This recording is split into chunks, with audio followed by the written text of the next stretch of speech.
FN57 MRD. Truth Guns America, the FN57 is a modern classic that everybody, no matter what kind of a shooter they are, whether they're a plinker, self-defense enthusiast, law enforcement, military, should be interested in having in their collection. We're going to talk about why. So back in 1990, NATO, the military organization, wanted to replace the 9mm NATO round. They wanted something with higher velocity, less recoil. They had a number of criteria that they wanted met, and FN stepped up and came out with the 5728.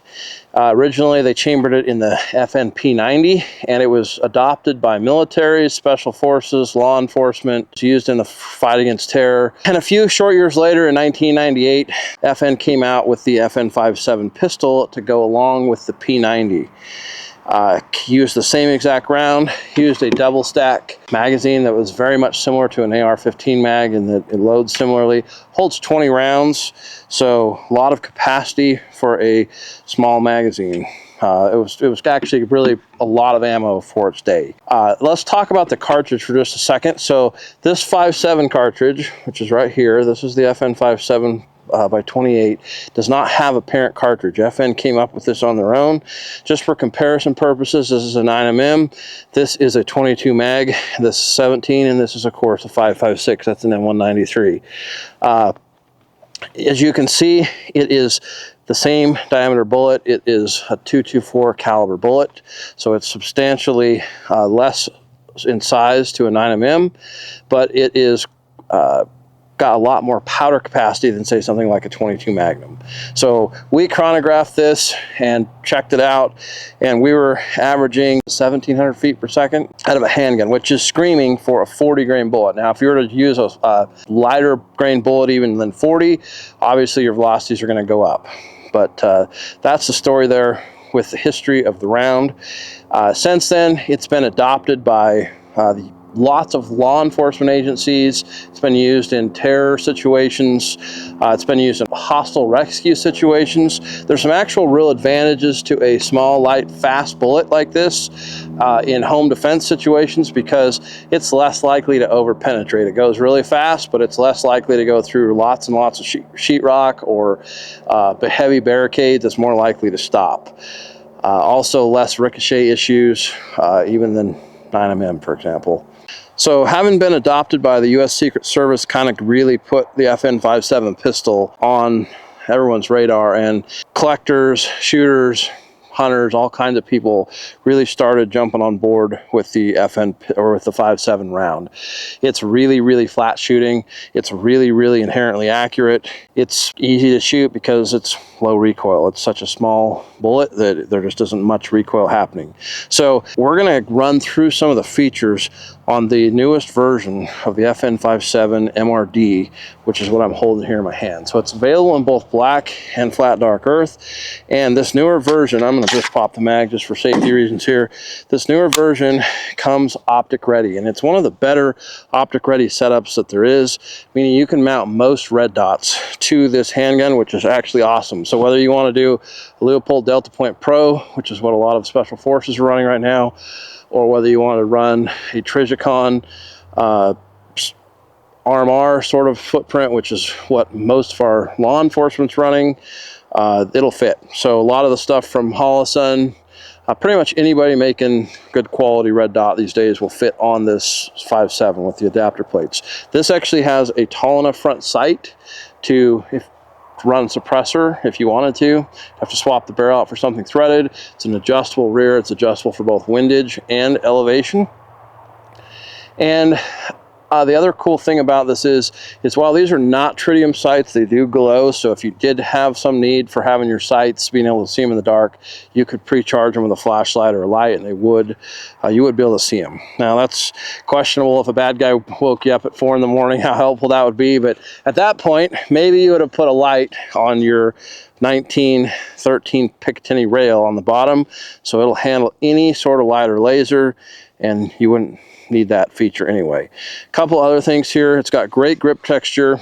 It's got these lines on the back, it's got dots, it's got stippling on the sides, and there's just a lot going on here as far as texture. It's undercut under the trigger here. It's the trigger up here is squared off with serrations. Something that I find absolutely odd, and it's been this way since they designed the gun, is the fact that the safety is up here, and as you can see, you have to use a finger to operate it. So it's not super intuitive to me. I've been sort of a fan of thumb safeties, you know, just because that's what I have grown up shooting. But that's where the safety is, and it is ambi, so that's on this side as well. And I don't know that it necessarily, maybe it makes more sense to use your left thumb to operate it, but that's where the safety is. So the other really unique thing about this pistol is this is not a striker fired pistol. You look at it and you go, well, this looks very plasticky, and it is very plasticky, and we're going to get into more of that in a second. But this is actually a single action hammer fired pistol. So when you pull this trigger, which by the way, it won't let me unless I put a magazine in it. When you pull this trigger though, you get quite a bit of resistance on the pre-travel, and then it comes to a pretty hard wall.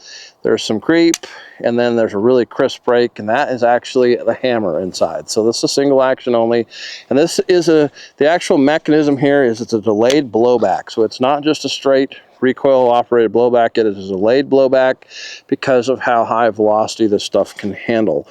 Otherwise the slide would just, I think, probably beat itself to death. So that's the story there. As you can see, there's a 4.8 inch barrel, and it is quite thin, which adds to how little the gun weighs. The entire gun only weighs 25 ounces, and but the barrel is very thin, but these are extremely accurate.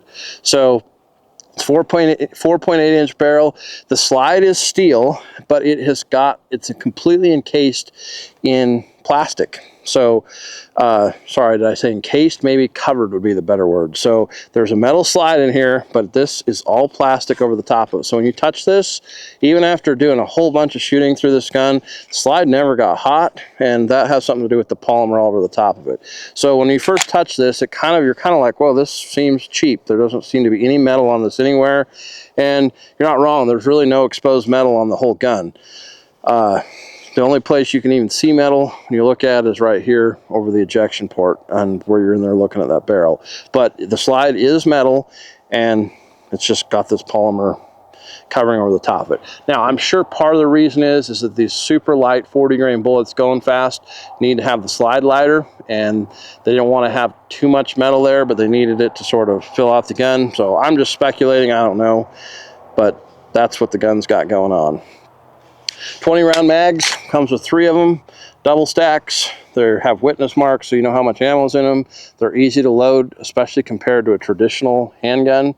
They're a lot like loading an AR-15, to be completely honest. Slide itself has serrations in the front, in the back. There's kind of a hook back here for people that like to pinch. The slide itself is relatively easy to work, manipulate, rack. The slide release is just on the left side, and you activate it by simply pushing down with your thumb. Magazine release can be switched, is my understanding, but it comes from the factory set up for right-handed shooter. So the FN57, it's my understanding, has now been adopted in over 40 countries. NATO uses it. There's over 300 agencies, militaries, law enforcement, special forces groups, government groups like Secret Service that have now adopted the FN57 and regularly use it in certain situations. In my opinion, it's really cool. It's one of those modern sort of classic handguns that I don't know what I actually need it for, but I want one, right? And it's actually fun to shoot, it's low recoil, it's great to train people on.